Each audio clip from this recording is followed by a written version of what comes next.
जो बातें कही नहीं जाती वो बातें कहीं भी नहीं जाती. શું કરવા મૌન રહેવું, શું કરવા ના કહેવું, ના કહેવાથી શું મેળવી લેવાનું છે? બહુ જ બધા લોકો આપણે જોતા હોઈએ છીએ કે જબરદસ્ત ઇન્ટ્રોવર્ટ હોય, જબરજસ્ત અંતર્મુખી હોય.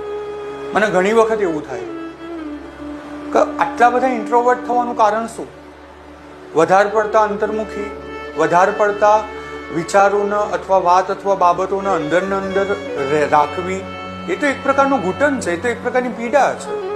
અને ઓશો રજનીશે તો બહુ ધારદાર શબ્દોમાં કહી દીધું. એમની વાત મુજબ સતત બંધનમાં રહેવું ને એના જેટલી પીડા કશી નથી. એના કરતા મુક્ત રહેવું, મસ્ત રહેવું અને મજામાં રહેવું. આપણે પણ અને આપણા થકી આપણા આસપાસના